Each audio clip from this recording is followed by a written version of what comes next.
welcome to another episode of the HLTB podcast. I'm your host, Paula, whose reputation has been thoroughly dragged through the mud at this point in time. Here's one of the conspirators against my demise, who is over that over there. I only speak the truth. I can't help it if it paints a pretty grim picture. But hello. Hello there. So, okay, let's move on from that little thing over there because it softens my name even more. So we'll be talking about the games, well, that I've beaten recently. Yeah. Question mark. Josh hasn't beaten anything this week. That's new. Nope. The games that no one has retired. Okay, it's been 5 weeks without any retirements. Nice. The games that we've been playing recently that we can both talk about. Mm-hmm. Our discussion topic for the week is more like folklore and myths and like schoolyard stories about what you were supposedly able to do in games and myths about stuff like that. And then we'll top that off with actual glitches and stuff that you could pull off. That some of them are a little bit crazier than the actual myths that were like running around in the schoolyards back then. Yeah. So yeah, well let me kick us off with the It's one all game you, that I've Paula. written. Yeah. Yeah, I have quite the responsibility on my shoulders right now. But yeah, so I finished and completed pretty much Buildmatic. Mhm. So as I said, it was the automation game where you pretty much harvest numbers and deliver them to a certain place. And then I was very surprised to discover that you can actually upgrade things to be more efficient. Shocker in an automation game, but anyway. So I pretty much like got all the achievements on Steam. That meant upgrading all the I guess things you were able to use for your number production shenanigans up to level 8. So at that point, I was like harvesting like 9 lines of numbers from each mine. Addition was taking pretty much no time at all. And I pretty much figure out like the optimal way to do things. So the I guess like the produce line was pretty much like always moving and full of numbers.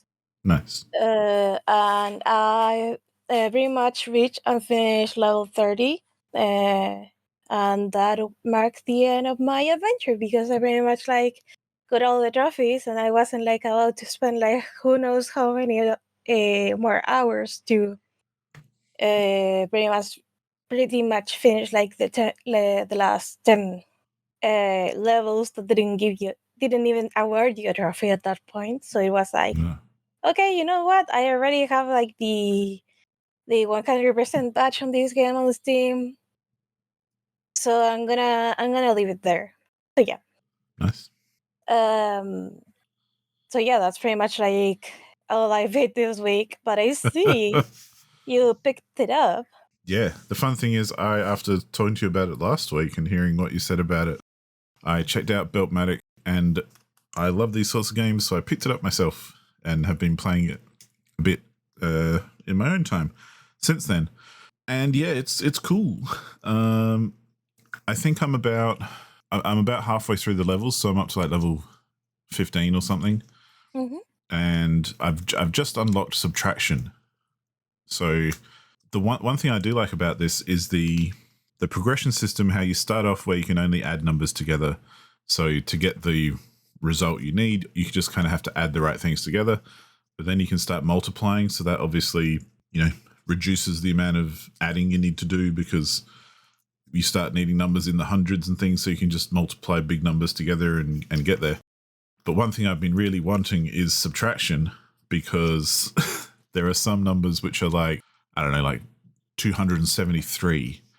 So to kind of multiply into that most efficiently, you still need to add some things together and then multiply it and then add something else to it. And there's like lots of steps like this. Whereas with the subtraction, I might be able to multiply straight into, say, 280 and then minus, 6 or 7 directly from it. And, that'll make life a lot easier. So I like the way that every time I unlock a different operation, basically, you can basically redesign all of your quote-unquote mines to be so much more efficient because you've got another operator that will, essentially remove the need for repetitive addition or multiplying or that sort of thing. So it's very well designed in that way and well paced because the progression really feels like you are progressing and like you have got somewhere useful each time. It's not just, oh, that's a bit of fun. It's like, no, this actually changes the game a lot every time you unlock something. So yeah, that's good.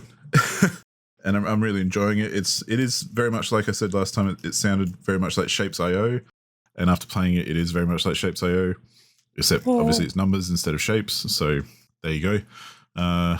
It is very satisfying to kind of as you progress as well. You unlock mines with larger numbers, which are further away from the central point that you're trying to get everything.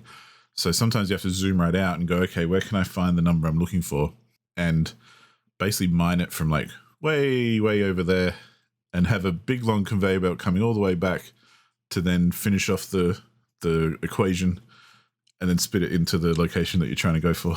So yeah, it's kind of fun making a big spaghetti map of conveyor belts and stuff. Like, and it's good as well. It's very visually easy to see when something's not being very efficient because you might have maybe, I don't know, like 4 different adding machines, for want of a better word, but you can see all the numbers going into them are like backed up. So you think, oh, I could probably add some more to that to speed the whole thing up. So you can add you'd throw down another 4 adding machines and it starts punching more numbers through them. So your output increases incredibly, but it's well designed in a way that it gives you that kind of visual feedback where you can kind of look at all your different kind of production machines and stuff and very easily kind of see where things are perhaps not as efficient as they could be, or, that kind of thing, which I always appreciate because I don't like to think about it too hard. I just like to, like you said, by the end, Paula, you had like 9 belts coming off different mines or harvesters or whatever they're called. I haven't thought about the capacity of that at all, really, yet. I've been upgrading stuff and I know I've upgraded a few things, but yeah, I haven't got it like optimal in that sense, which I probably should do because it would probably help me in the long run. But yeah, it's a good game. It's nice and simple, or it presents itself as simple and it's easy to understand, but there's obviously a lot going on under the hood to make it that way, so I appreciate that. It's a classic thing of minimalism is the hardest, most difficult thing to design because it's the hardest thing to get right, and it shows really easily when it's wrong. So when something like this game kind of presents itself in such an easy, simplistic, minimalist kind of way, and it's so understandable and so compelling, I'm like, wow, they really did a good job here of designing this and testing it and making it work really well. So, kudos to the developers for that because it's very well put together. But yeah, I'm sure I'll smash through that pretty soon as well and have that completed soon. But I have been playing some other things as well. I've continued playing WRC 7 on PS5, which is the rally game I've been playing. And I just wanted to mention it this week because, again, there's not really much that's changed since last time, but it has gotten better. Now I'm in the proper WRC season. I've gone through Junior WRC, I've gone through WRC 2, and now I'm in WRC season. So that means I've got the better cars that are forward drive, so they handle better. Everything's better. They've got more power and all this kind of stuff. So the driving is so much more enjoyable than it is in the previous tiers, because the previous ones had, say, front wheel drive cars or not that much power. So the cool thing about the really powerful cars is you can kind of chuck your car around a corner and then just like slam on the accelerator to pull yourself out of a slide or something, and you can really play around with it a lot more, and it feels really good when you get in the rhythm. But yeah, it's still a rally game. It's still a good one and very similar to the previous game. So, not much else to say there. I started playing, because it was on Game Pass, a recent release called Flock, which I believe, I'm going to double check, but I believe it is by a developer who has made something else that I liked. I think it's on Annapurna Interactive anyway, as a publisher. Yeah, it is. And it's by a company called Hollow Ponds, who... that's right, they made I Am Dead and Wilmot's Warehouse. And yeah, they've made some good games that I've enjoyed before that have been on Annapurna as well. And this game is more of the same. It's a very different game to their previous games, but it's very well designed. It's very well put together. It's very creative, but it's kind of chill and relaxing. It's not a white knuckle hardcore action game or anything. You play as a character who you're in a strange fantasy world that's very colorful and cool, but you ride around on the back of a big bird and you find other creatures and things in the area that you're in. And it's kind of an exploration game in that sense, where you've got to discover the map and uncover things and find different creatures like birds and or animals. And they're all, mythical. They're not real. So they're not based on anything necessarily real. But when you find them, you have to identify it first. So you get given some clues about, okay, this animal is part of the, whatever family. And here are the members of that family and their descriptions, and you basically have to fit the animal you found with that. And it comes with varying levels of difficulty. So, it might say something like, the first one I got wrong was like a little snake thing that was popping out of the ground, like a worm, like kind of popping out of the ground. And for whatever family it was, the description for the correct description said that when you got close, it gets frightened and it'll hide. But for whatever reason, I'd gone up to it and I'd pushed the inspect button before it had hidden. So I didn't know that it was going to do that anyway. So when I guessed what I thought it was, I got it wrong, but eventually kind of figured it out anyway. And then once I quit out of the menu where you select what you think it is, it went and hid and kind of revealed itself to me anyway. But once you do that and you get to know the area you're in and that sort of thing, you start to learn the like calls and whistles and things for different animals. And when you perform them and you do them, they'll start following you around. Hence the name of the game, Flock, because you build a flock of different creatures that kind of follow you around and cruise around the world with you. And yeah, it's just chill. Like, that's pretty much the whole gameplay at the moment. I'm not Just heaps chill. deep into it. Yeah, it's like flying around, looking at animals, going, oh, cool. And then getting them to be your friend and moving on and finding other animals and getting them to be your friend. So it's a very chill kind of friendly game. And there's lots of cool creativity. Like, some of the animals are just weird and wonderful with colorful kind of markings and things and odd kind of behaviors and stuff. So it's really actually interesting to discover what's in there. And yeah, I'm looking forward to continuing it. Another recent game that I started, which was on PlayStation Plus this time over on PS5, is a game called Dredge, which I think made a bit of a hit when it did land not so long ago, because it's kind of it's an interesting mix of a kind of a Lovecraftian Cthulhu horror themed fishing game What? where there's all this kind of You evil say insanity kind of stuff. you say Cthulhu horror theme, but I'm looking like a screenshots of that. Yeah. And it's not like the image that I think of it, I guess. Yeah, it doesn't present as such. So, but you figure it out pretty quickly anyway. Like, I'm not spoiling anything by saying this, but you basically start off the game and you're a fisherman, fisherwoman, whatever you want to call yourself. You're a fisher person with a boat who, that's your job. And you take a job in a small island kind of town to go fishing, to be their fisher person.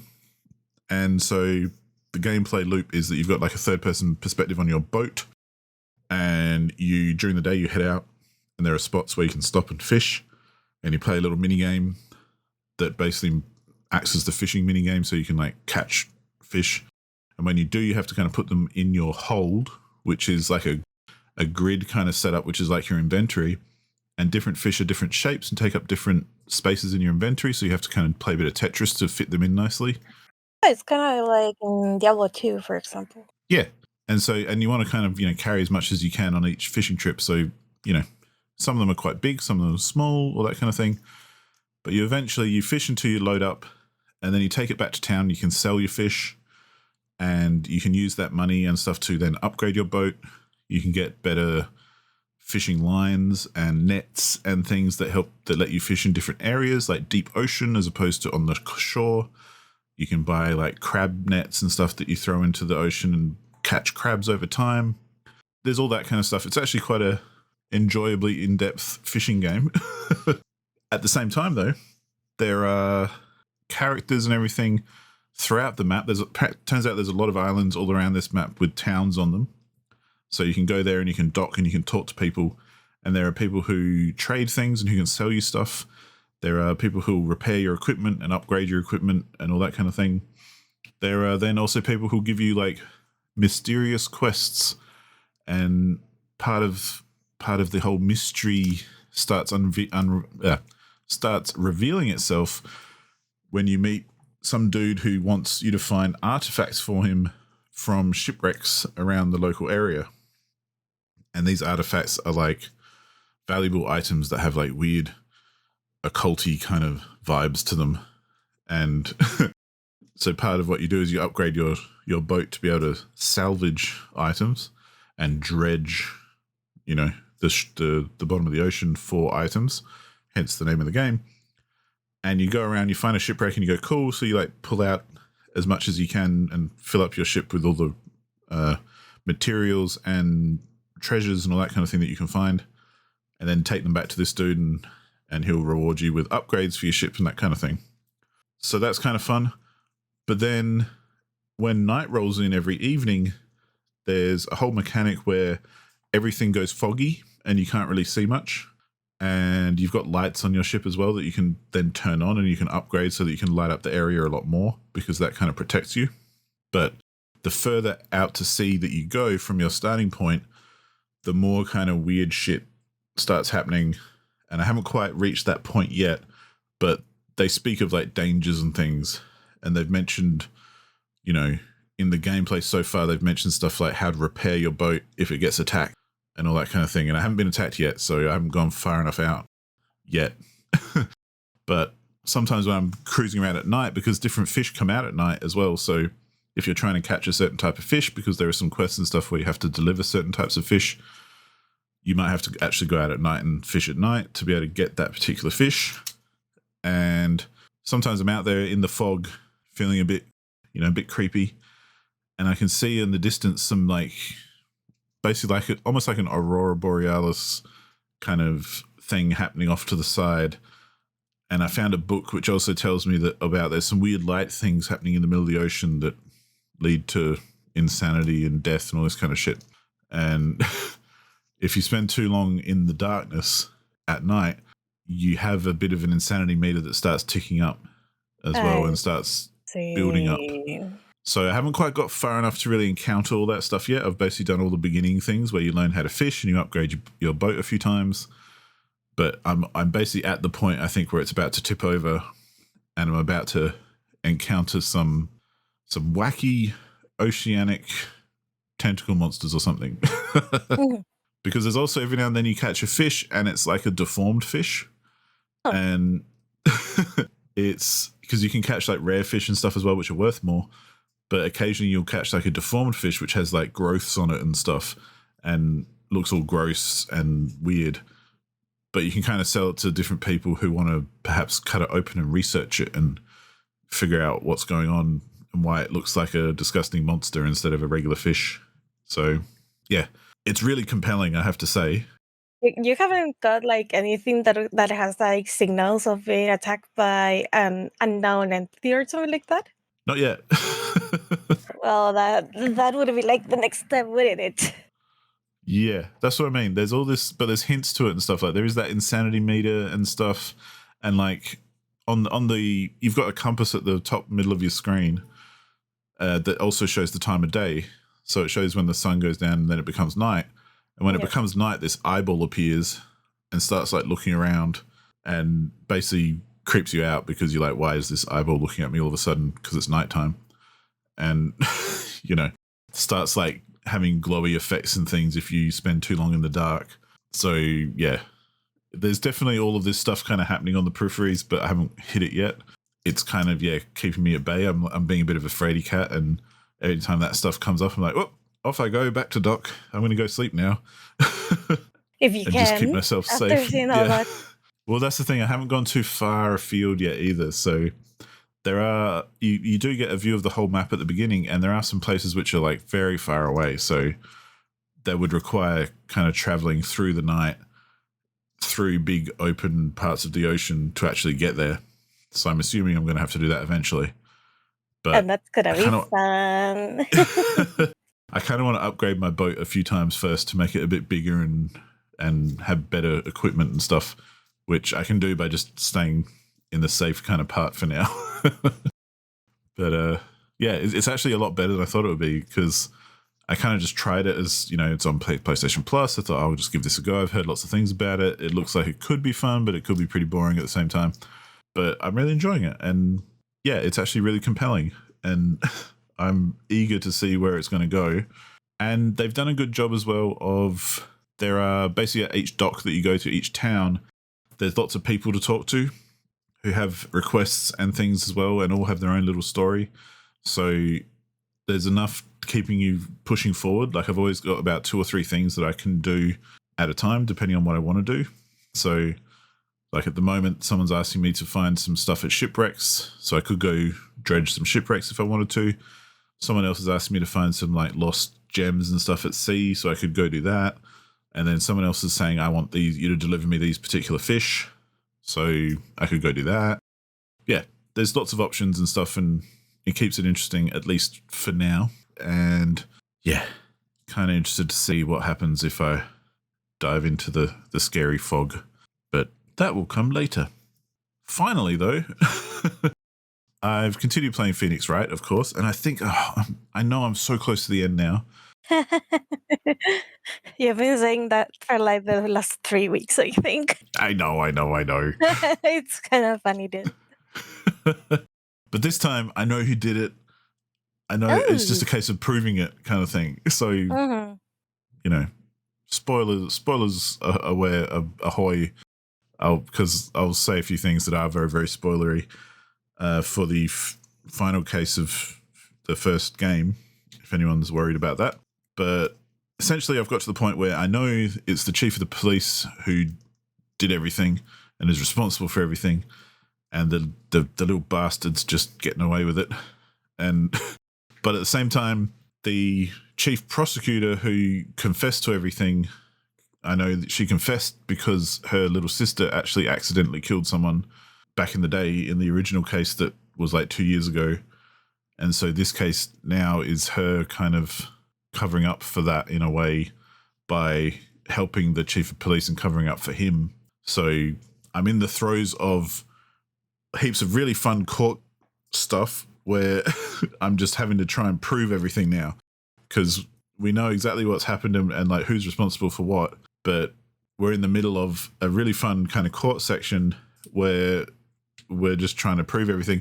And the reason it's a lot of fun is because it's got to the point where Edgeworth, who is the prosecutor and who's often your kind of nemesis, in this particular point of the case, you're kind of working together, because like he's realized what's going on as well and how he's been used a bit, and he was blamed for something back in the old case, but it wasn't actually his fault. And so he's a bit pissed off too. So he's kind of doing what he can do to kind of help you do what you can do as Phoenix Wright. And there's some really good exchanges where it's like the chief of police who's on the stand will say something and Edgeworth will be objection. And then Phoenix Wright will be objection. And Edgeworth is objection. And they just go back and forth going objection. And it's actually kind of fun and interesting, and I like it. Yeah, I really like how their dynamic is in this case, especially.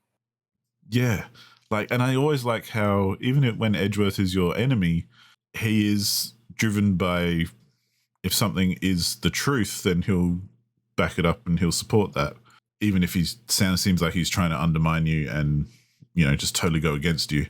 If it gets proven to be true, he'll accept it, because his whole thing is more upholding the law as opposed to being your nemesis.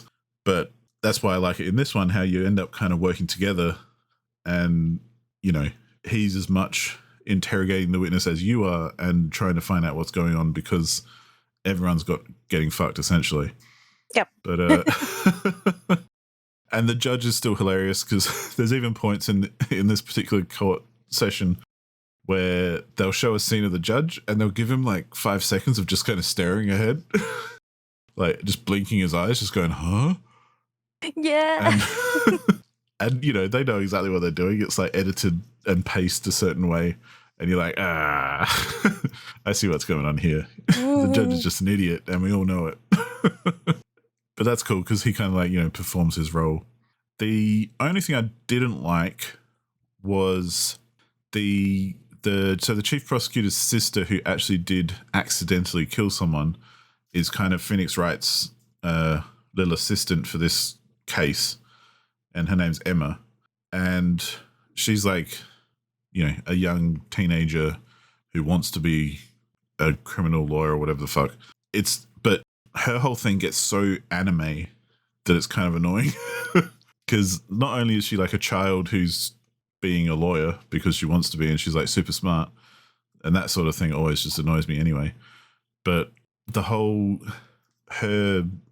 how she accidentally killed someone, the way it's revealed is very much like, oh, she actually forgot and that's why it never came up before now and she didn't even realize herself. But then through interrogation and everything and you proving it, she's like, oh, I remember now.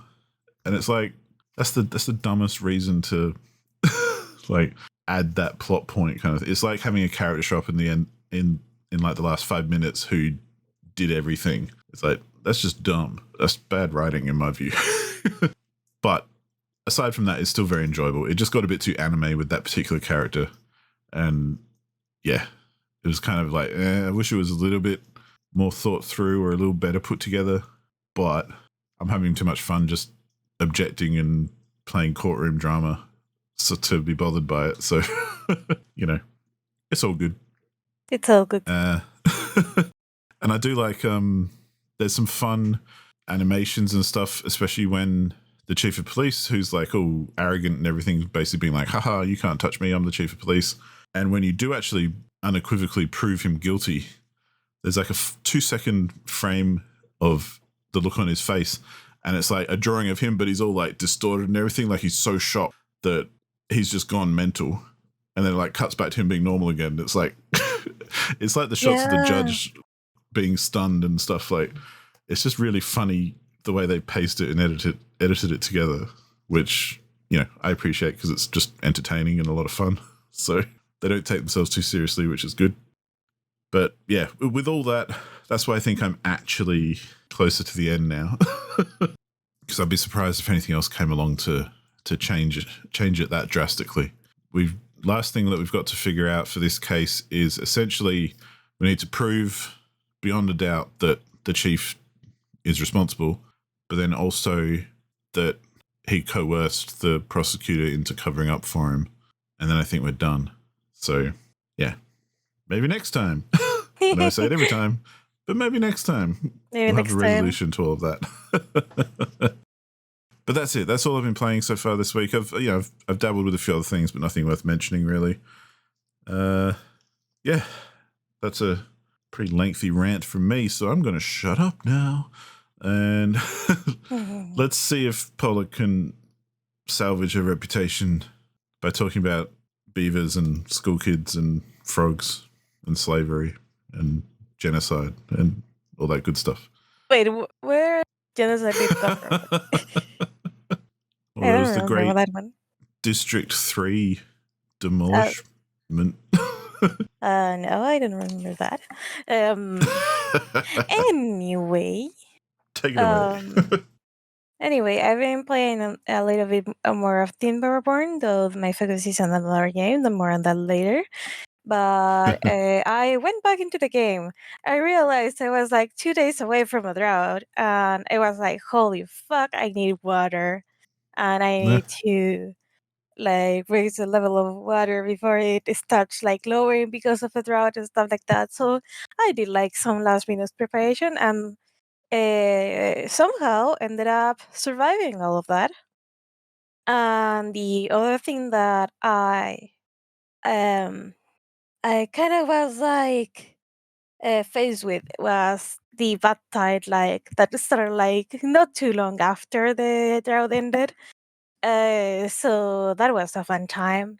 I do have one contaminated beaver, but I think as long as not contaminated, sorry, it is he is feeling unwell, and there's a difference there because if you have like a beaver that is feeling unwell, you can give them an antidote.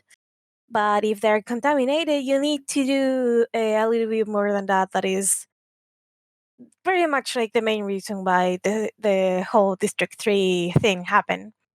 Other than that, nothing really I've noticed has happened other than I've been able to slowly but surely rebuild my empire, and the population like among the three districts is like combined is finally back into the hundreds, which is nice. Nice. Though I Making up still for those lost have, numbers. yeah, I still have like a lot of uh like jobs for beavers because the empire was a lot bigger when it fell. But anyway, I still want to like do a lot more research, like because you can pretty much send your beavers to do research and gather like science points. Yep. Because I finally want to be able to treat planks of wood so I can finally make like the big water pump so I can have more water with less pumps and with Cool. less space like on the shore in a way. So yeah, that's the plan right now. On the other hand, I've been playing Let's Go, and I ended up pretty much like streamlining as much as possible scheduling hell because holy crap. Um like really trying to make every class like fit in a way that everyone passes when you have 32 classes so far. It gets kind of tiring, but anyway. I only have like one kind of like objective slash win to achieve. So I completed like the facility win because I finally finished um the art museum exhibition, whatever it's called. And that is like Mm-hmm. the advanced wonder what that I was taking for my facility win. And the only kind of win that I have left is the club win. And holy crap, it is hard. Like I have both the pop music club and the basketball club competing at state level. At state level, yeah, state level. But the thing is that I am not able to raise their scores enough before the end of the year, and that's when students graduate. So I have to improve like all the equipment in both clubs and try to do my best so everyone is able to train or like practice or whatever. And yeah, it's kind of crazy. Not gonna lie. Yeah. Yeah. Oh, I also got, I guess, attacked by a 6.6 earthquake. And of course, it was in the only semester where I didn't have any earthquake drills because I was streamlining like the schedule. So I pretty much like made the whole thing automatic. And it was like, okay, fuck it, I'm gonna have to do it manually again because it wasn't like a disaster in sense of evacuation, but it still was just good. Like I had to rescue a lot of students that were like panicking around, and it was like, okay, I'm just gonna have to have more drills again.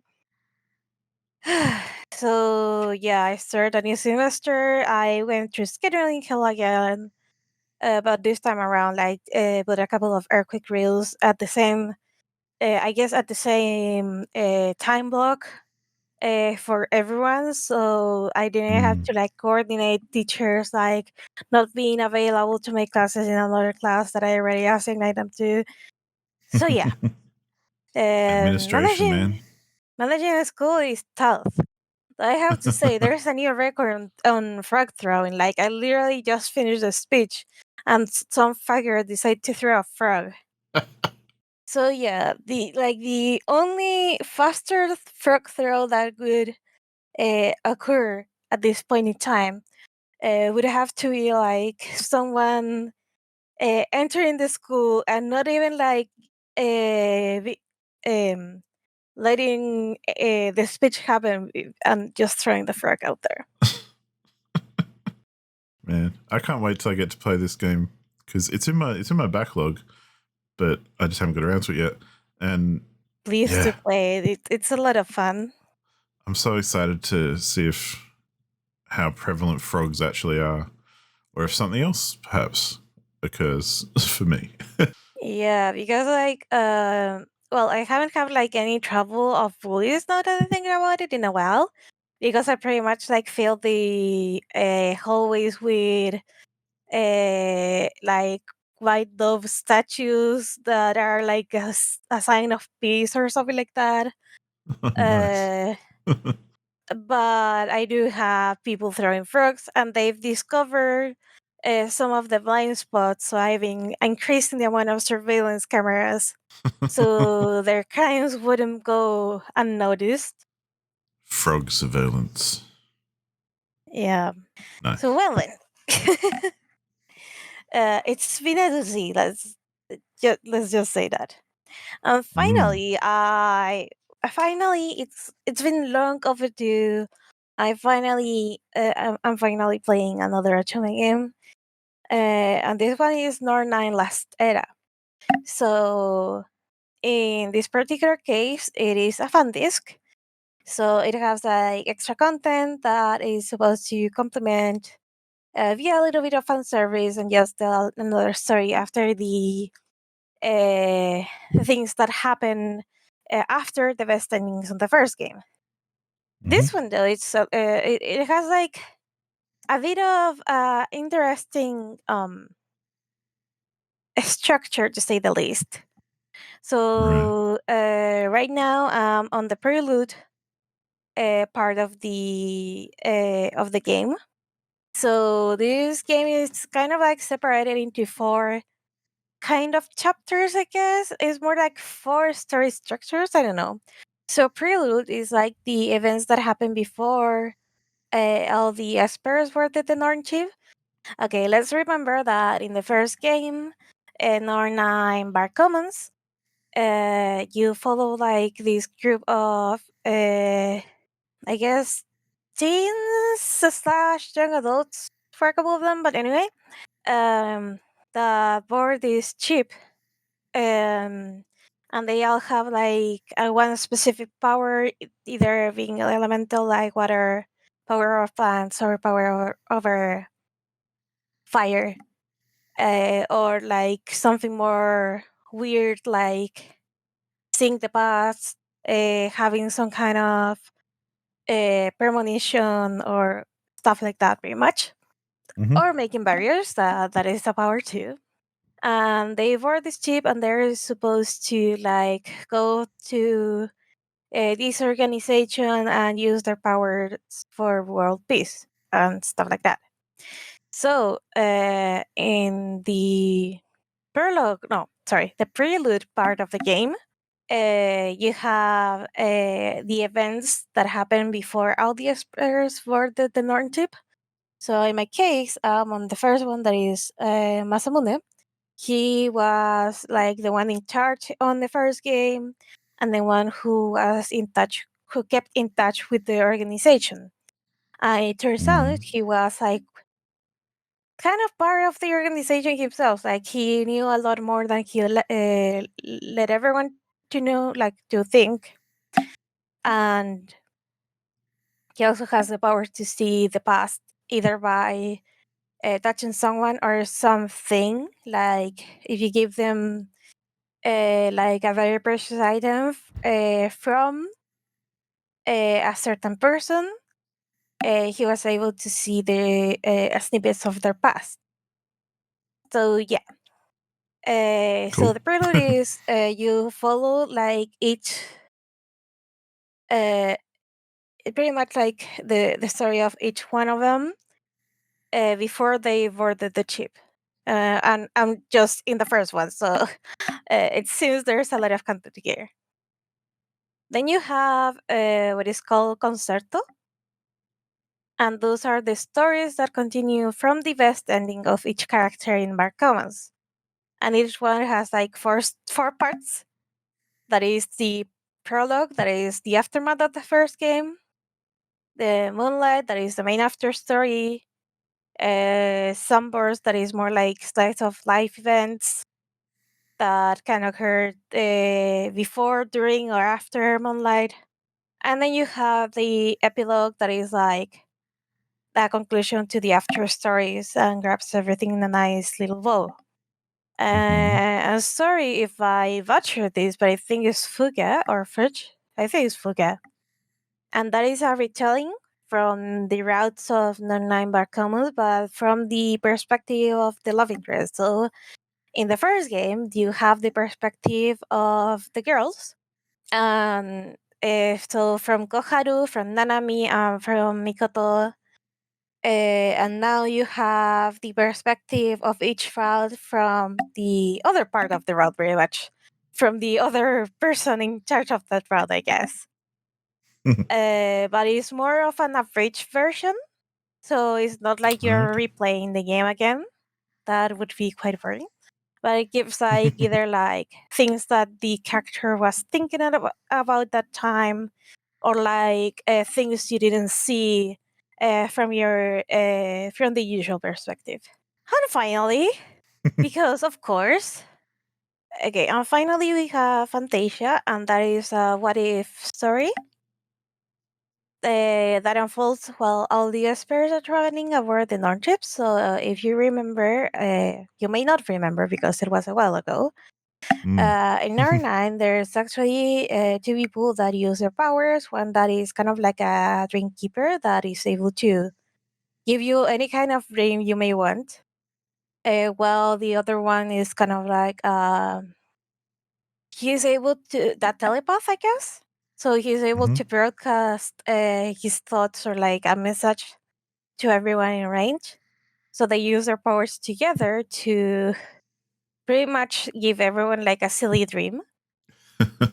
And it's kind of like a combined dream. So they like everyone is able to interact within that dream, for example. Cool. Sounds fun. So it seems that they're up to some shenanigans because there is an incident with, like from both the real and the dream world, and that causes chaos. And this one is more of a what if comical situation. Uh, Right. that is more like fluff rather than anything else. So yeah, so far I'm only at the prelude. So there's a long way to go, and I'm only at the prelude of one of the characters. But since this takes place like before everyone meets one another, there's like a lot of interesting bits of the story, like how well I knew, for example, that Masamune was able to look at other people's past by touching them. But I wasn't aware that he could just use an item and have like a bit of their past too. Cool. And also that Kakeru, that just so happens to be kind of like not the trader of the chip, but he has ties to a trader. First of all, that he was the first expert to join Masamune, but also that the organization that Masamune belongs to already knew what his deal was. So it kind of like paints him in a very weird light, as in they knew, but they are just observing. But also like there's this thing where, well, the I guess the character that is actually the world, quote unquote, or that's how they are called. they kind of like they're the one who picked the espers and give them powers. But this Right. time around, they didn't tell like the rest of the organization who they've given powers to. So that's the thing that allowed uh, it to be like more than the usual nine espers and plus a traitor among them, because there's a lot of things that they couldn't account for because of communications issues, I guess.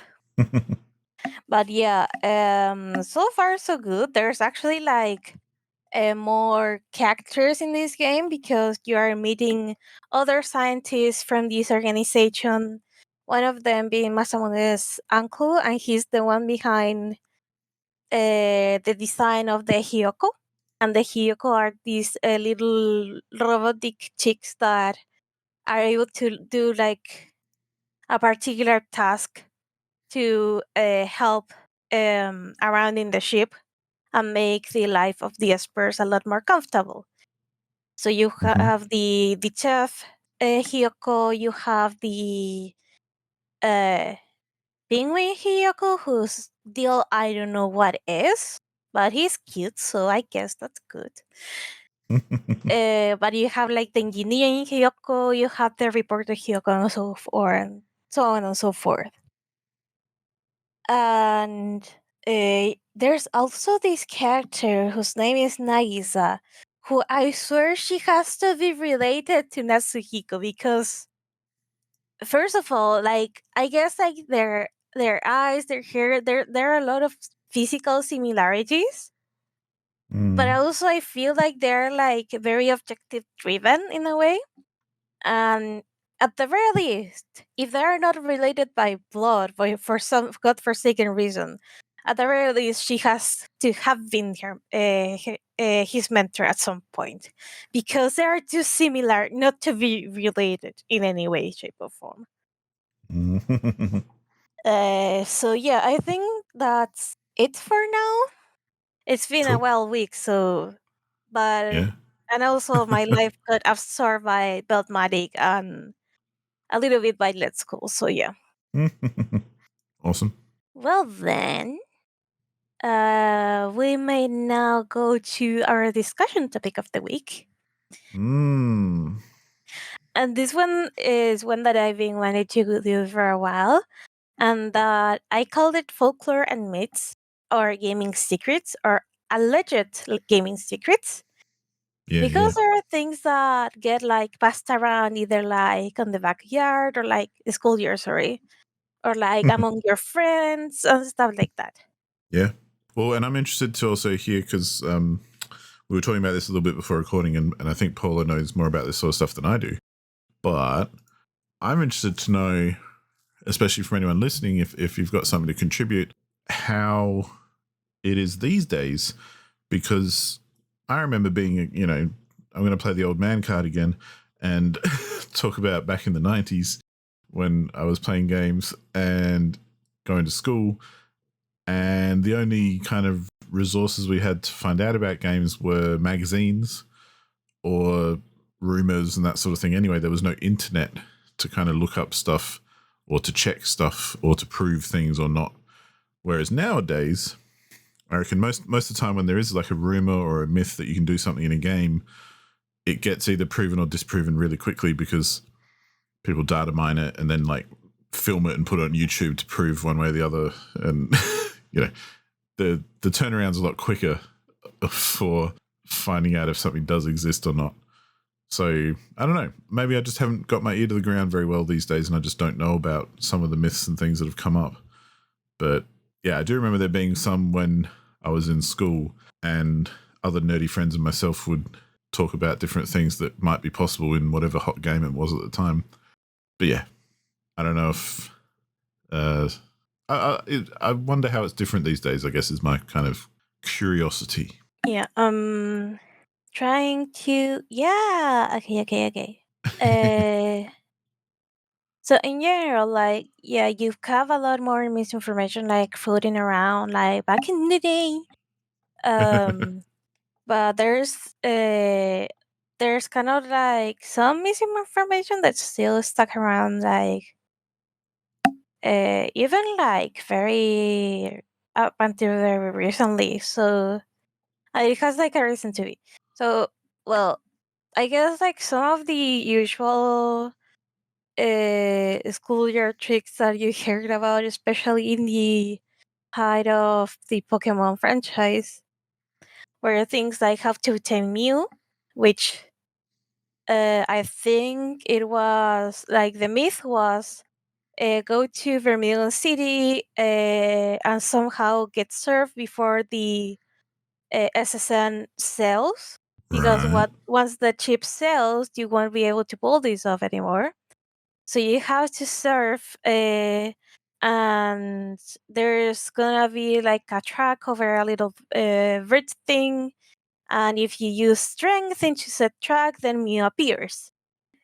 Or the the other one that I think was because of an oversight on the final version of the game. There is an NPC that says, "I use a thunderstone on my Raichu and it evolved." So Raichu is actually like the last stage evolution of Pikachu, so it doesn't evolve. The funny thing is that uh, the dialogue was still left there, and the reason is because well, at some point we actually I don't know if it was before because I'm that a minor what, but people pretty much like found these sprites that were used on some convention or something to show like the new Pokemon or something like that. And it turns Mm. out Raichu was supposed to have an evolution, and that was called, I don't know if it was like officially or internally or like fun way was Gorochu, but that Pokemon was scrapped from the game, but that dialogue wasn't. So there was a Right. lot of times where people were still trying to find ways to evolve Raichu into whatever the final form was. I feel like that's kind of a So common thing for these sorts of things where a something's been taken out of the game and the developers are like, no one will notice. But, being the good nerds we are, we pick up on everything and kind of analyze everything too much and take it seriously. exactly. Yeah. So you know how I said like this what there was like this complicated way to get Mew, Mm, like, and it turned out to be fake. And you know what? There's an actual uh, way to get Mew in Pokemon Red, Blue, and Yellow, I think.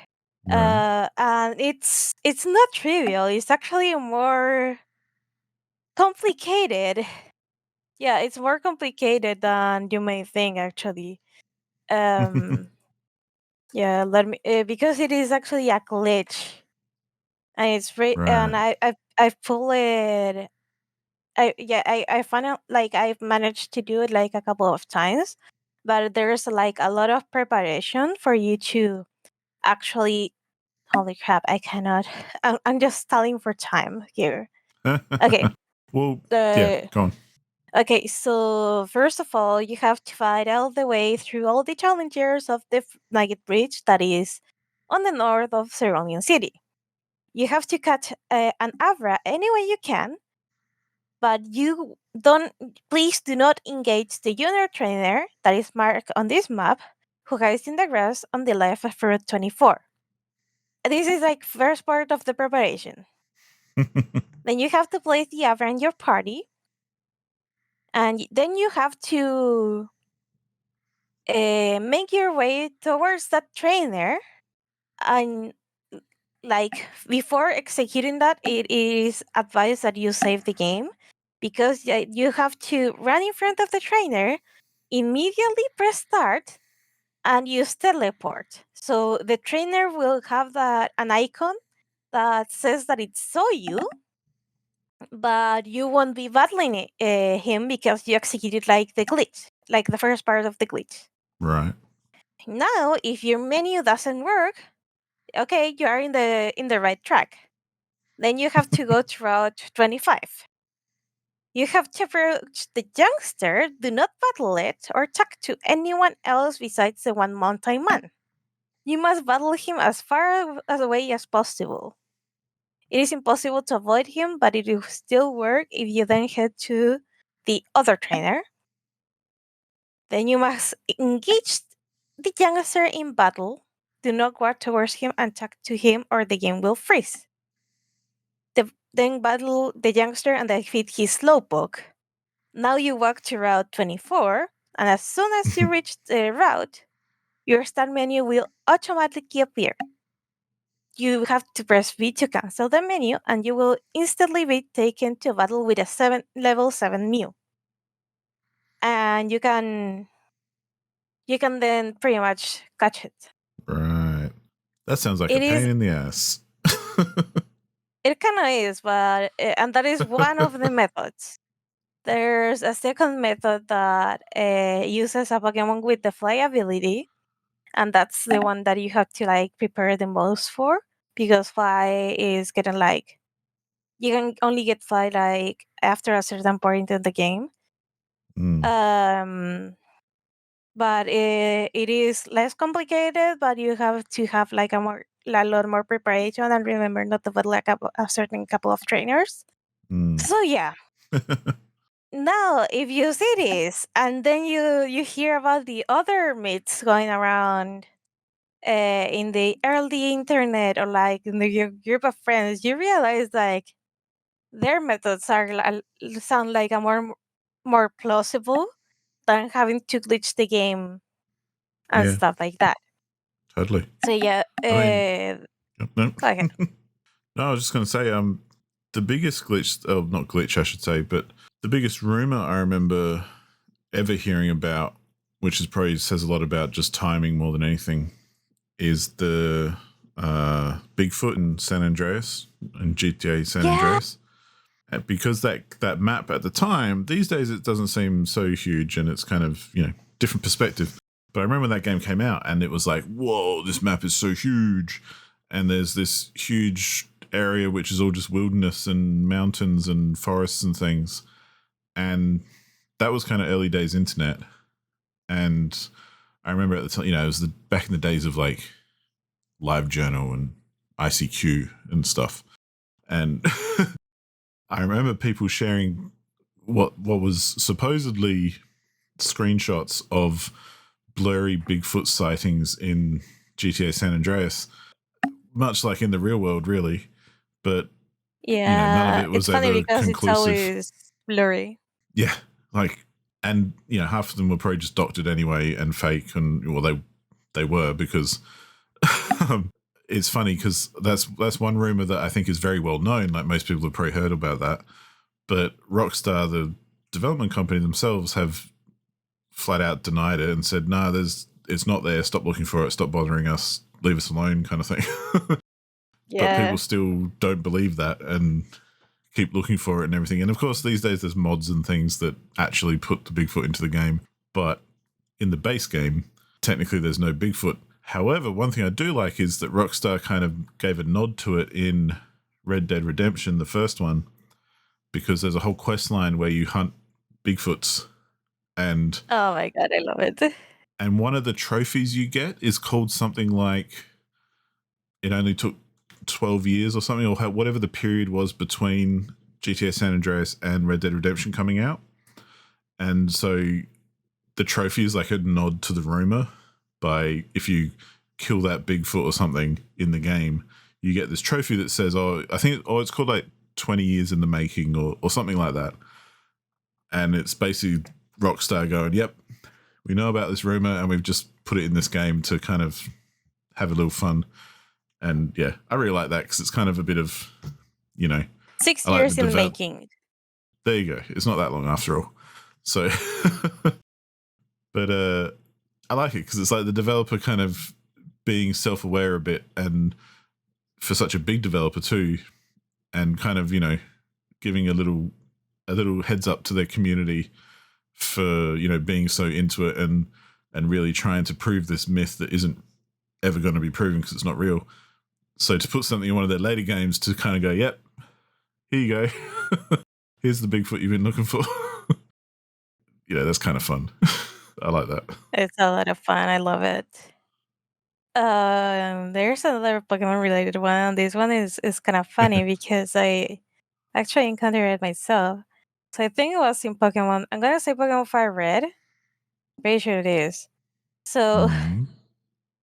it turns out there's this rumor that says, "Hey, if you play a pirated copy of Pokemon Fire Red, sometimes a message may or may not be activated by talking to this NPC in this city." And he says, "By the way, if you like this game, buy it or die." Yeah. And the thing is that this game has been data mined to hell and back, and that line does not exist in the game. But there's so many people that has encountered it, myself included, that the people actually investigated this thing because it was like, I mean, we can't all be liars in a way. So it turns out that there's a specific Fire Red ROM that is kind of like almost like the real thing, but has like one line of dialogue change. And whoever Right. dumped it decided to have a little fun and add that line to the game and then release it to the world. Since this particular version of the ROM was dumped so long ago, and it was probably one of the first ones that was like widely available, then that's the reason why a lot of people had experienced that realm in particular, and it spread That's like funny. wildfire. It's like those anti-piracy things we were talking about the other week, where if you get Yeah, the and pirated version, you actually get the weird stuff. yeah, but in this case, it was like a false anti-piracy thing that someone just had a little too much fun with, and it caught fire. Like That's good. that's like, I guess that's another like kind of like a folklore and myth that I like. That is like it's not in the real game, but it doesn't mean it's not real in a way. Yeah. Well, and especially if it's common enough and enough people have encountered it as well. Like, well, one thing I do miss, and it's just a case of the internet where every single game has a full guide and walkthrough for everything basically as soon as it's released. So it kind of, games do lose a bit of mystery in that sense, I think, because there were lots of secrets and things in games or cheat codes or that kind of thing in old Yeah. games, which you only ever found out about by word of mouth or by people saying things to you. So, Yeah. like, the first time I ever put in Doom cheats was because a friend of mine literally wrote down a bunch of Doom cheats for me to try and said, "Here you go." So I went home and tried them, and I was like, "Oh, that works, cool." But there are other things as well. Like, I know there was in GoldenEye 64, there was like a whole lot of, you could basically unlock different James Bonds to play as, but I have no idea how to do that because it wasn't necessarily documented at the time when I played it with my friends. And another one that always reminds me of is in Mortal Kombat, they've always had secret bosses that you can unlock by doing certain things, or, fighting certain enemies in a certain order, and or kind of, maybe you have to get a fatality on this particular stage against this particular person to kind of unlock a boss to then fight at the end of the game.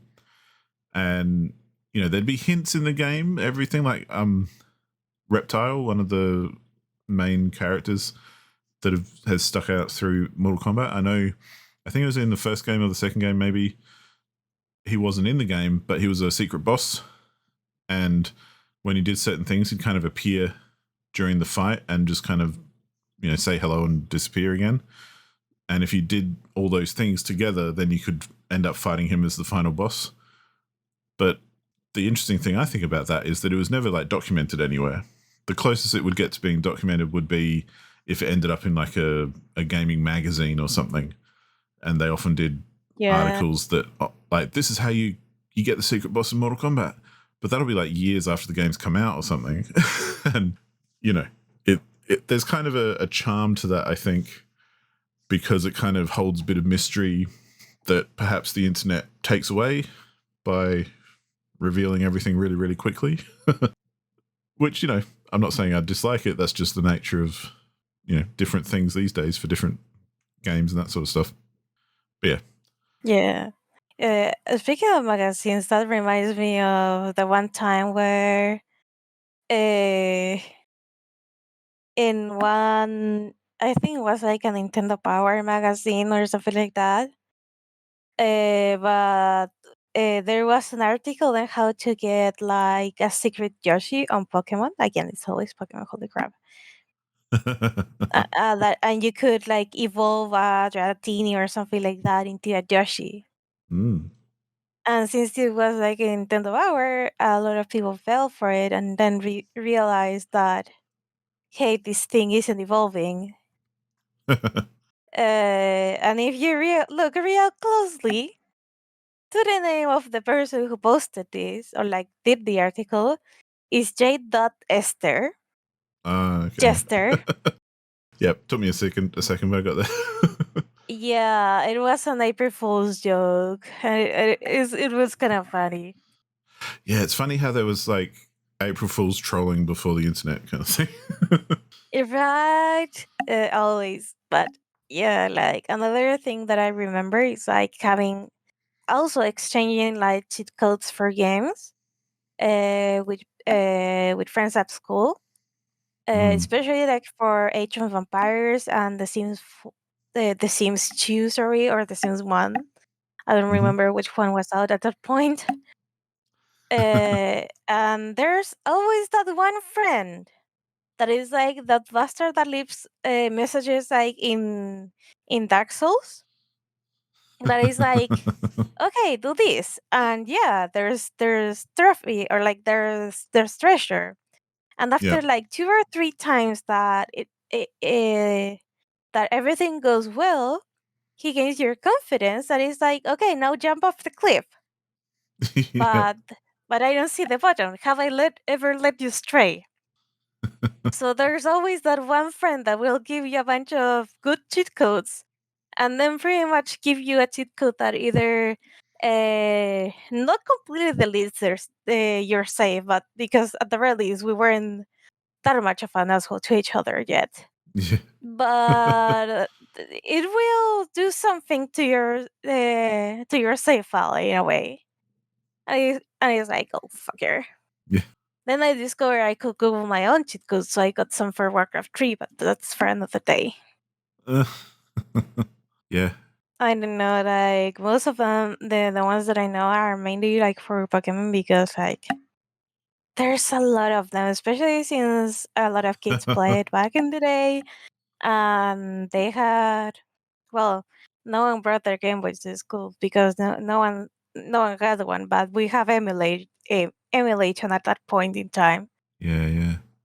Well, I remember hearing about myths that have since been proven not to be true, even for games I never played, like the Final Fantasy VII one, where apparently if you do certain things, you're able. Ladies and gentlemen, it is at this point that I revealed a rather large spoiler about Final Fantasy VII to Paula, which she had not heard before. So I've cut it out of the recording in case anyone else is affected, and we kind of stopped and then moved on with a different topic. But if you're interested and you do know kind of the big thing that happens in Final Fantasy VII, I've never played it, but I've still heard of it as well.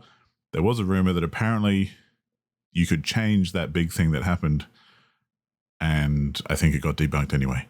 So that's as close as I'm going to get, because I didn't realize that anyone didn't know that particular bit of information about Final Fantasy VII. So I apologize to anyone who, you know, this is too much information. But we're going to stop here and we're going to get back into it with the discussion that picked up afterwards. One big rumor which turned out to be true back in the day was that in Microsoft Excel, there was a game hidden in the program. Wait, really? Yeah, it sounds like the weirdest thing ever. But in the 1995 version of Office in Microsoft Excel, there was a game called I think it was called the Hall of Tortured Souls, and it's basically just a couple of rooms that you can go through, and the second room is a room with like all the developers' photos in the room, and that's it, kind of thing. And that was something again that was pretty common back in the day, you know, and a lot of hidden secrets and stuff would be like developer rooms. Like I think there's one in Zelda. It's one of the Zeldas. I think there is a developer room in maybe Doom 2, I want to say, where you get basically a pixelated picture of one of the developers on the wall in a room. And part of the thing I like about that sort of thing is it's kind of the devs just fucking around and and having fun with it and not really worrying about if it's, you know, going to hurt their sales or anything. They're just kind of having fun and knowing that most people aren't going to find this, but maybe one day they will, and won't that be a laugh? And, you know, even Microsoft Excel has, you know, a hidden kind of game room with a picture of the developers. But they also apparently did it in other versions of Excel as well, where I think Excel Oh my god. 97 had a flight simulator game in it. That's one I heard about a lot at the time. And I think Excel 2000 has a racing game. I don't know how it works or how you access it or anything, because I've never actually tried. But I think they've been proven to be true, though, which is kind of freaky and, yeah, kind of surprising. Speaking of Microsoft, like this one is a fun one because it was like today the years old. Okay, not today, but it was like last week years old. When I found out about this one. So do you remember like the pinball game that came with Yeah, yeah. Windows? Space Cadet. It turns out that's a demo.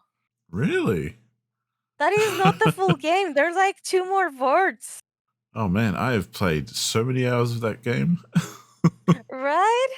over the years. I have to like Google it again, but the space I think it was like Space Cadet, like the level Yeah, yeah, yeah. of pinball that we got.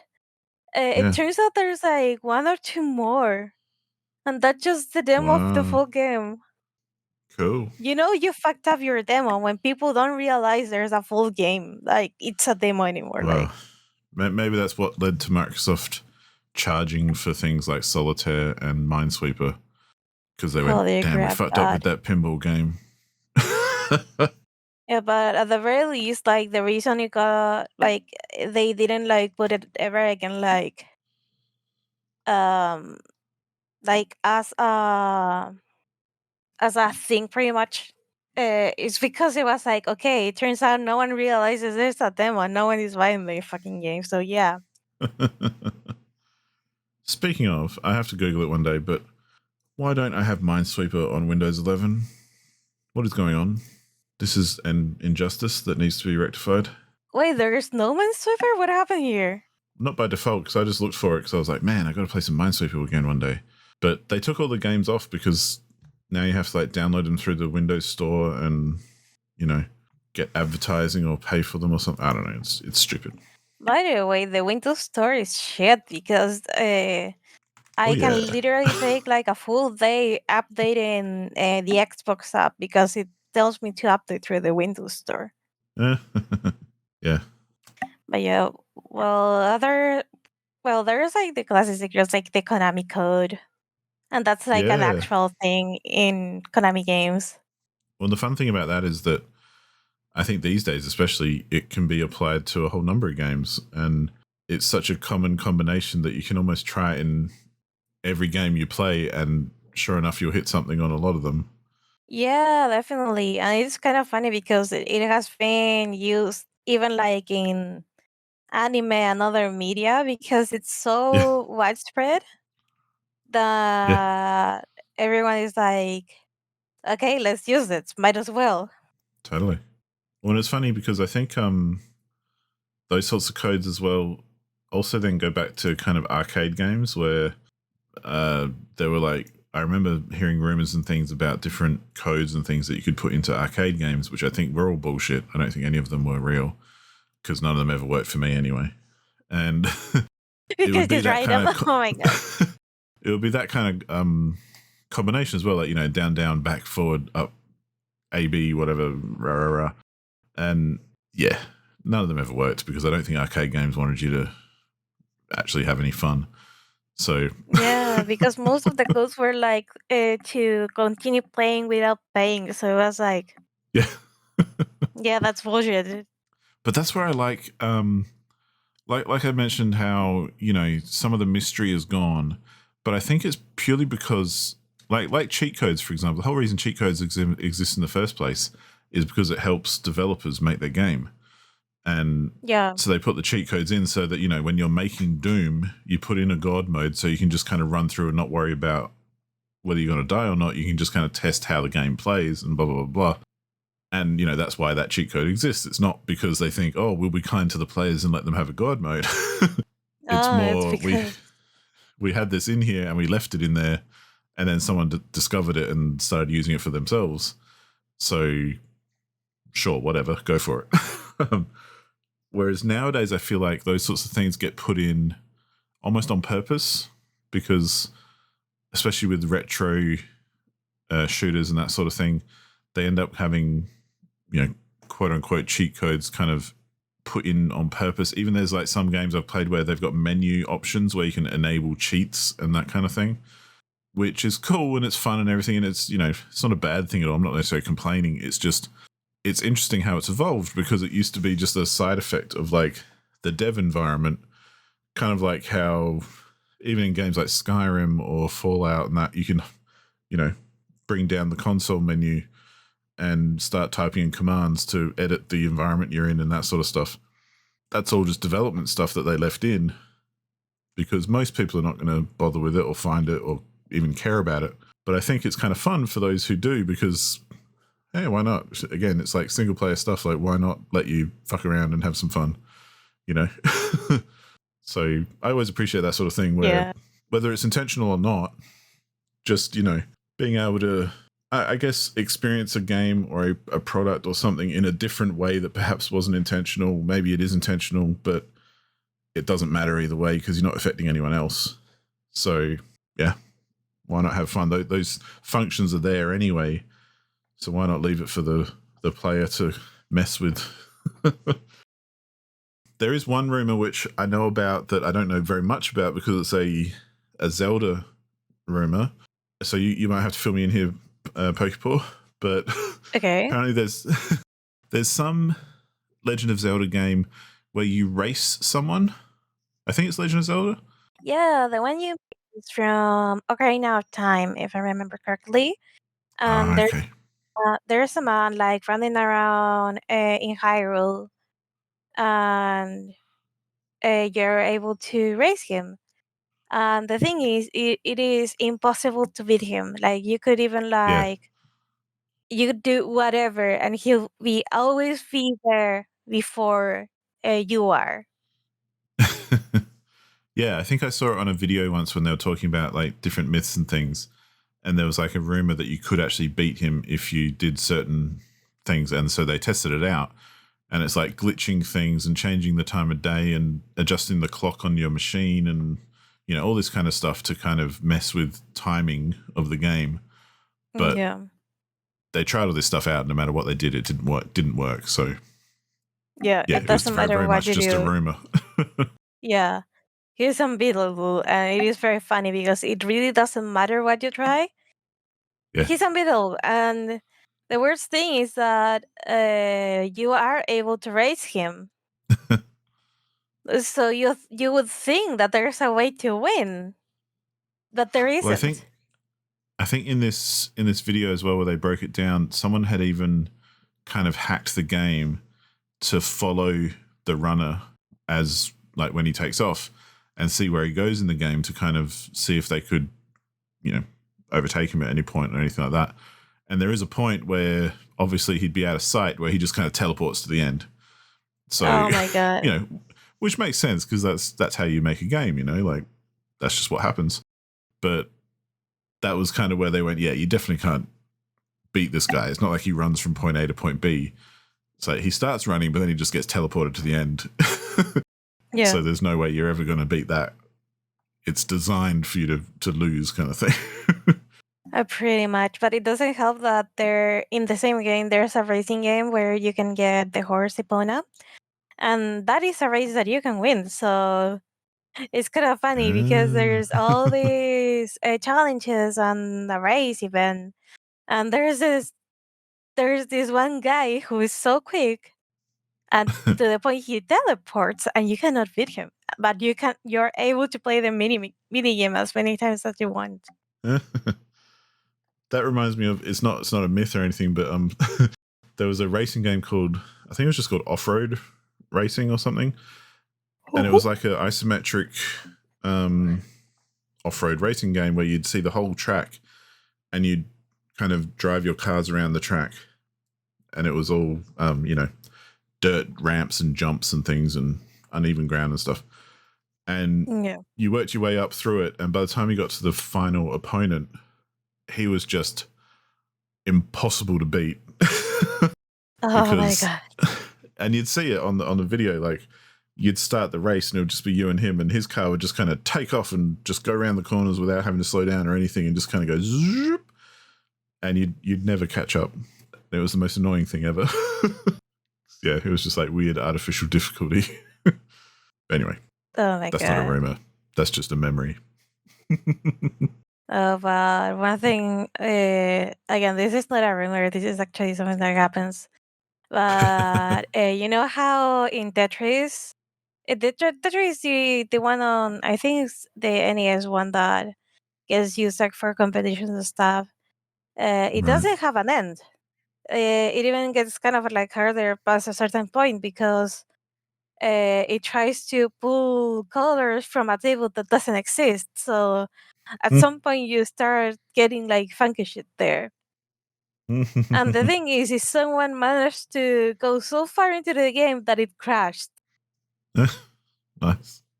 So they pretty much beat Tetris. But then there was discovered that a certain combination of things in certain levels caused it to crash. Right.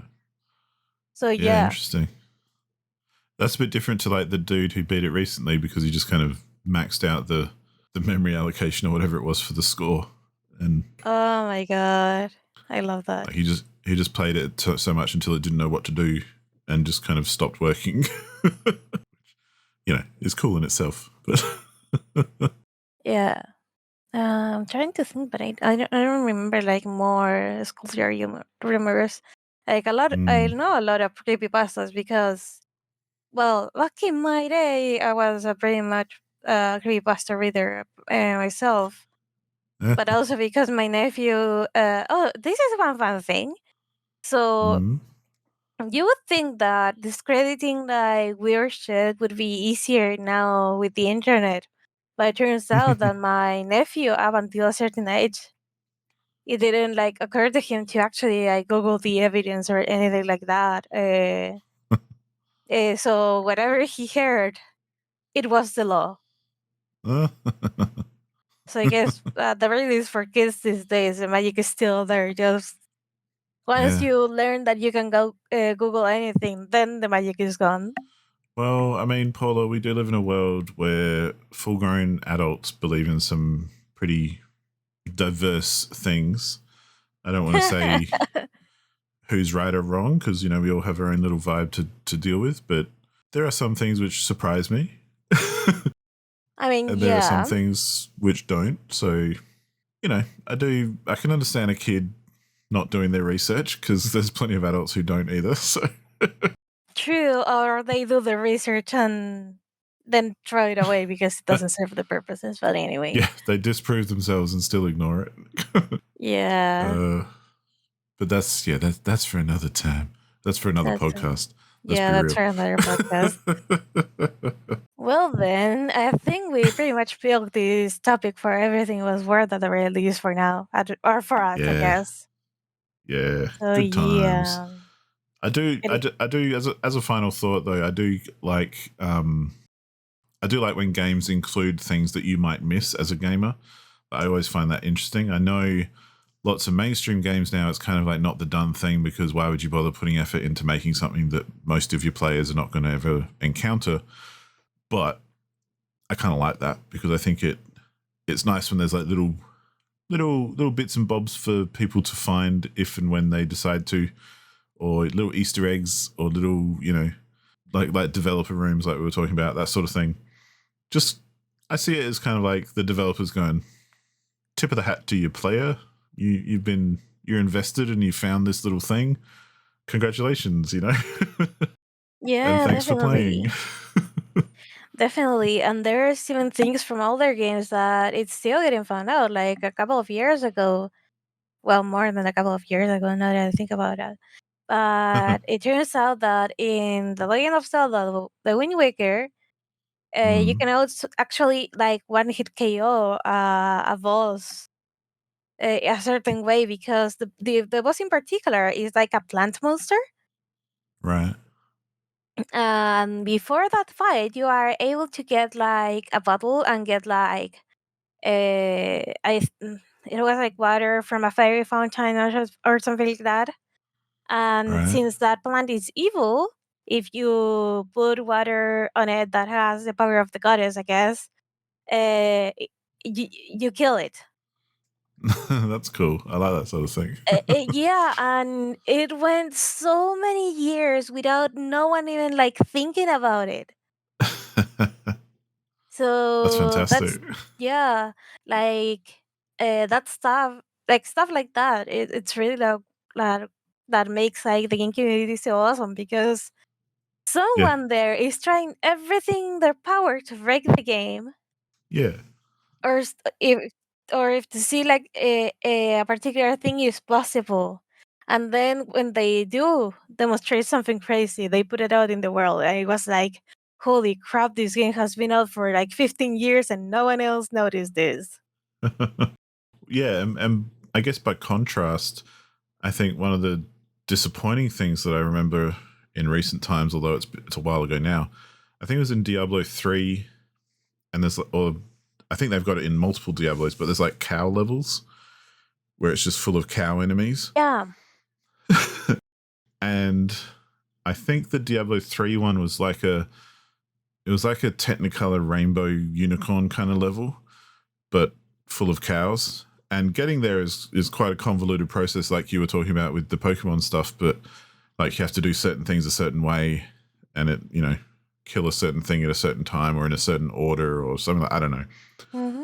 But the thing that's disappointing about those to me is that because of the nature of the internet and everything, like as soon as Diablo 3 came out, one of the first things I read about it was someone had found this cow level and how to do it and was telling me all about it. And I'm like, I don't even know the game really. So it was kind of, bit of a spoiler, I guess, but not really, because it's kind of a secret without it being a secret. It's like a secret that everyone ends up finding anyway, because Yeah. it just gets revealed. And that's always a bit disappointing, but kind of probably a bit unavoidable when you've got an entire internet of people communicating and testing things out and figuring stuff out. True. But I will say one thing, because I'm a huge Nintendo fan, but like we've talked about today, like a lot of these rumors come from games like Zelda and stuff, and it's actually really cool knowing that those developers have always been down for putting this sort of stuff in their games, because I kind of like that, and Mhm. I say good on them. Like that's actually a really nice theme for the series, is that there's always going to be something that might be a bit secret, or you've got to figure out, or could be a little bit mysterious. So, good on them for that, I think. Definitely. Oh my god, like, there's so many hidden shit like in games. We should do like an episode of on Easter eggs, and I did thinking about it. That would be fun. Yeah. Well, without spoiling that episode, one of my favorite ones is in like just one of the coolest things ever, I think, is well, there's two versions of it, and because we've got time, I'll mention it now, but we can talk about it again later. But id Software, who made Doom Mhm. and Wolfenstein and went on to make Quake and all those games, obviously those games are legendary and in their back catalogue, Yeah. but they also funnily enough, they kept making games, and they made a newer game called Rage, which had mixed reviews. I really enjoyed it because the enemy AI was outstanding at the time and really, really cool. But it's a full-on modern 3D graphics. Everything looks really detailed and everything. But you know how in Doom and Wolfenstein and stuff you can kind of go along the walls and hit space and it might open up a secret door? Yeah. There's one of those in an area in Rage that opens the door, and it opens to a room which is a Wolfenstein room in the style of the original Wolfenstein 3D. So you're in this highly realistic, high fidelity, awesome, detailed graphics kind of world. But then a wall opens up and it looks this pixelated, bright blue kind of old school room that you can walk into and move around in and do some stuff and pick up some treasure and then leave. And then throughout the game, they've got a couple of other rooms. Like there's a Doom room and there's a Quake room, and they all use the original graphics style, at least from those games, which, stands out like heaps when you're playing a modern game. And that's really cool. But the other thing I wanted to mention, which I thought was really cool, was I think it's in Wolfenstein Youngblood or New Blood or Old Blood or whatever it's called. One of the newer Wolfenstein games. There's a mechanic where throughout the game at your save spots, there's like a mattress where you can go to sleep and have a snooze. And it's a modern Wolfenstein game. It's modern graphics, it's modern gameplay, all that kind of thing. But when you go have a sleep, you have a dream or a nightmare. And each time you do, it's a level from the original Wolfenstein 3D that you play out. And it's got all modern controls and everything, but it looks like the original game. And you just kind of get to play it. And then you finish the level and you wake up and you're back in the modern Wolfenstein game. And so part of the fun of that game is finding where you can have a nap so that you can play the old game during the new game.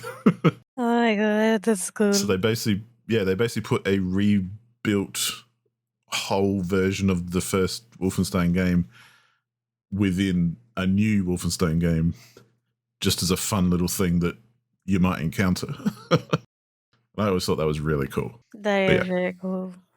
The one thing that is kind of funny is that I don't remember which Animal Crossing it was, but you can buy like with in-game currency, you can get like was it arcades or like consoles or cartridges or something like that. And in theory, Right. you could have like entire catalog of virtual console games and play them there. That's cool. It is. Yeah, I always like that kind of thing. It adds another layer to it. But yeah. Any final thoughts from you, Paula, on this sort of stuff? Or other than this stuff is really cool. I got nothing. I think that's a good place to wrap it up on, don't you? It's really cool. It's really cool. Go play some games. Anyway. Yeah, so hey, anyone listening, if you've got any cool stories that you want to share, as always, drop us a line, drop it in Discord or on the forum, or email us at whatever our email address is. And HLTB podcast@gmail.com, I think it is. Yeah, that sounds about right. But yeah, would love to hear some other stories because especially I don't know heaps, like I only know the big ones that I've mentioned. So yeah, I'm always interested in that sort of thing. For now, we'll say goodbye until next week, your listeners. Sleep about over here. I'm gonna take a nap. Holy crap. Yeah. Bye-bye. Paula's looking like she needs to shut her eyes for a second, so let's let her do that. Thanks everyone for listening, and we'll see you on the next one. Bye. Bye-bye.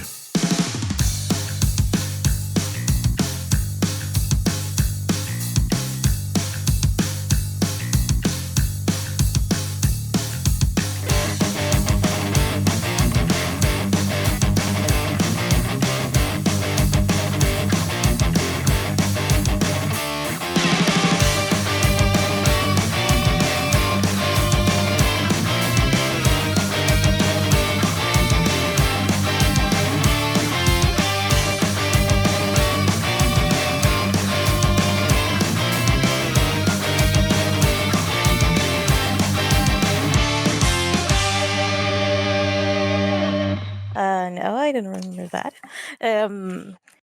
Anyway.